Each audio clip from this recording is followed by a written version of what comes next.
Well my dear students, so welcome back you all to my YouTube channel. ये वाला जो video है ना, ये किसी पर्टिकुलर क्लास के लिए नहीं, सारे वेस्ट बंगाल के स्टूडेंट्स के लिए हमारी चीफ मिनिस्टर के रिलीफ फंड से स्कॉलरशिप मिलना है। सारे वेस्ट बंगाल के स्टूडेंट्स के लिए, जो भी वेस्ट बंगाल के स्टूडेंट्स हैं, जो भी वेस्ट बंगाल बोर्ड से हैं या कोई भी बोर्ड से अगर वेस्ट बंगाल में आप हो और स्टूडेंट के कैटेगरी में आते हो, तो आपके लिए स्कॉलरशिप फॉर्म है। चुपचाप से जल्दी से आप इस वीडियो को शेयर कर दीजिए और सारे लोगों तक पहुंचाइए। ये बहुत ही खूबसूरत सा, क्योंकि दोस्तों आप लोगों में बहुत सारे बच्चे स्कॉलरशिप फॉर्म इसलिए नहीं भर पाते हैं क्योंकि उनको पता ही नहीं चलता है कि स्कॉलरशिप निकला भी है।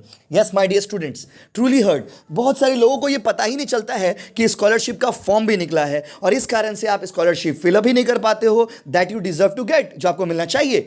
सो मेरे भाई और बहनों, ये वीडियो ध्यान से सुनिएगा लास्ट तक और आपको बहुत हेल्पफुल होगा ये वीडियो आपके लिए। या इवन अगर आपके लिए हेल्पफुल नहीं भी है, आपको स्कॉलरशिप का जरूरत नहीं भी है, तो प्लीज़ इसको अपने उन फ्रेंड्स तक पहुंचाइए जिनको इसका ज़रूरत है, जो रियली ये डिज़र्व करते हैं, जिनको ये मिलना चाहिए, जो अपना पढ़ाई को डिसकंटिन्यू करना चाहते हैं due to lack of money. Government उनको इतना सपोर्ट देने के लिए रेडी है। मेरे भाई और बहनों, ये वाला जो रिलीफ फंड है, West Bengal chief minister relief fund scholarship, इसका नोटिस को मैं पढ़ के आपको सुनाता हूँ। बंगाली में लिखा हुआ नोटिस है। अब देखिए, सवाल ये है कि भाई मेरा बंगला तो बहुत खराब है, बट देखिए मेरा बंगाली अच्छा है खराब है, उस पर आपको कमेंट नहीं करना है। बस आपको कमेंट इस पर करना है कि ये चीज़ आप समझ गए कि नहीं समझ गए। और देखिए मेरे भाइयों बहनों, इतना बंगाली मुझे आता है कि मैं पढ़ दूंगा तो आप समझ जाओगे। मैं पढ़ता हूँ, प्लीज़ हंसिएगा मत, और मैं इसको हिंदी में इंग्लिश में ट्रांसलेट कर दूंगा। देखिए क्या दिया हुआ है, बोला है जे समस्त छात्र छात्री মাধ্যমিক 65% নাম্বার দিয়ে উচ্চ মাধ্যমিক কোর্সে ভর্তি হয়েছে অথবা উচ্চ মাধ্যমিক 60% নাম্বার দিয়ে কলেজে ভর্তি হয়েছে অথবা কলেজে 55% নাম্বার নিয়ে ইউনিভার্সিটি ভর্তি হয়েছে, তারাই স্কॉलरशिपर জন্য आवेदन करते पारे। मतलब माय डियर स्टूडेंट्स, ये वाला स्कॉलरशिप 10 के बच्चों के लिए, 12 के बच्चों के लिए, कॉलेज के बच्चों के लिए, सबके लिए है। इस वाले स्कॉलरशिप में अगर आपने 10th का एग्ज़ाम दिया है और आपका अगर 65% मार्क्स आया है, 65% मार्क्स 10 में, और आपने उच्च माध्यमिक के लिए अप्लाई किया है, then you can apply for this scholarship. The second condition is if you have secure 60% marks in HS exams. अगर आपने उच्च माध्यमिक में 60% लाया है और आप कॉलेज में एडमिशन ले रहे हो या लेने के लिए सोच रहे हो, तो माय डियर स्टूडेंट्स आप भी अप्लाई कर सकते हो।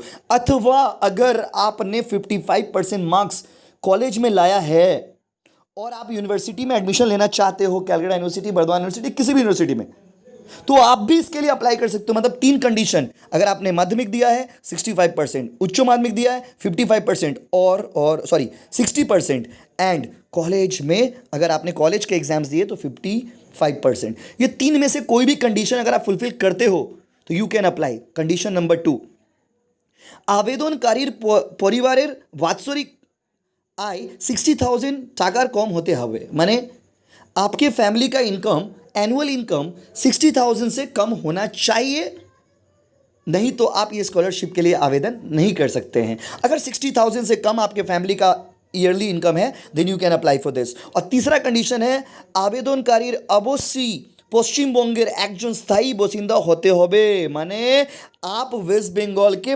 परमानेंट रेसिडेंट होने चाहिए। So my dear student, these are the 3 conditions that you need to satisfy in order to apply for this scholarship. The condition number 1 is माध्यमिक में 65%, उच्च माध्यमिक 60% और कॉलेज में 55%। दूसरा बात, एनुअल इनकम 60,000 से कम, और तीसरा बात, आप वेस्ट बंगाल के रेसिडेंट होने चाहिए। अगर ये तीनों कंडीशन आप फुलफिल करते हो तो कुछ डॉक्यूमेंट्स यहाँ पे नीचे में दिया हुआ है, वो मैं पढ़ के बता देता हूँ। डॉक्यूमेंट्स लेकर के जल्दी से जाकर के जमा कर दीजिए और स्कॉलरशिप आपको जल्दी से जल्दी गवर्नमेंट देने का कोशिश करेगा। पहला बात, एप्लीकेशन फॉर्म जमा करिए, ये वाला एप्लीकेशन फॉर्म, ये स्कॉलरशिप का। दूसरा, MLA का रिकमेंडेशन कॉपी होना चाहिए। जो MLA हैं आपके लोकेलिटी के, आपके एरिया के, उनका रिकमेंडेशन कॉपी है इसमें, वो उस पर सिग्नेचर होना चाहिए। और तीसरा, सेल्फ डिक्लेरेशन कॉपी, मतलब खुद का साइन किया हुआ कॉपी उसमें एक तो रहेगा। चौथा नंबर बंगाली में लिखा हुआ शेष परीक्षार मार्कशीट। जैसे आपने माध्यमिक के बेसिस पे अप्लाई कर रहे हो तो माध्यमिक का मार्कशीट, उच्च माध्यमिक के बेसिस पे अप्लाई कर रहे हो उच्च माध्यमिक का मार्कशीट, कॉलेज के बेसिस पे अप्लाई कर रहे हो तो कॉलेज का मार्कशीट, ये आपको चाहिए। उसके बाद वर्तमान कोर्स भर्ती रसीद, मतलब आपने जो प्रेजेंट कोर्स में एडमिशन लिया है उसका आपको रिसिप्ट देना पड़ेगा कि भैया देखिए हम अभी कॉलेज में एडमिशन लिए हैं या उच्च माध्यमिक में लिए हैं, उसका एक एक्नॉलेजमेंट आपको मिला होगा, वो आपको देना पड़ेगा। उसके बाद कोनो ए कैटेगरी गैजेटेड ऑफिसर, कोई भी गैजेटेड ऑफिसर से अटेस्टेड होना चाहिए। सर्टिफिकेट, इनकम सर्टिफिकेट उनके द्वारा आपको दिया गया होगा तो वो भी चल जाएगा।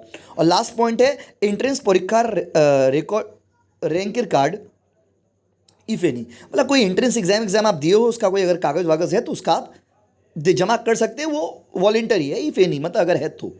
और बोला है कि बहुत बढ़िया से फिलअप होना चाहिए, फिलअप करके आपको फॉर्म को आप जमा ऑफिस में जाके जमा दे सकते हैं। कोई अगर डाउट हो तो www.webexam.in पे आप जाकर के एक्सेस कर लीजिए।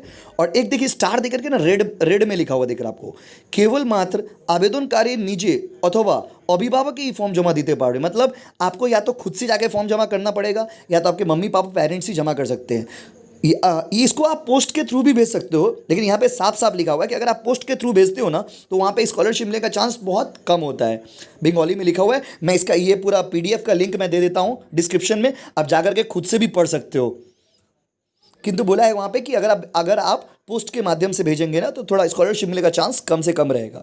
ठीक है माय डियर स्टूडेंट्स। सो बोला इसका कोई लास्ट डेट नहीं है, सबसे अच्छा चीज़ इसमें ये बोला, ग्रीन वाले में लिखा हो পশ্চিমবঙ্গ মুখ্যমন্ত্রী তহবিল নবান্ন স্কলারশিপে আবেদন নির্দিষ্ট কোনো শেষ তারিখ নেই, ছাত্রছাত্রীরা তাদের বর্তমান কোর্সের যে কোনো সময় এই স্কলারশিপ জন্য आवेदन करते पारे। मतलब कितना सुंदर गवर्नमेंट, कितना अच्छा सपोर्ट दे रहा है आप लोगों को। गवर्नमेंट बोला है कि इसका कोई लास्ट डेट नहीं है माय डियर स्टूडेंट्स, जब मन तब आप कोर्स ज्वाइन करने के बाद भी आप इसको अप्लाई कर सकते हो।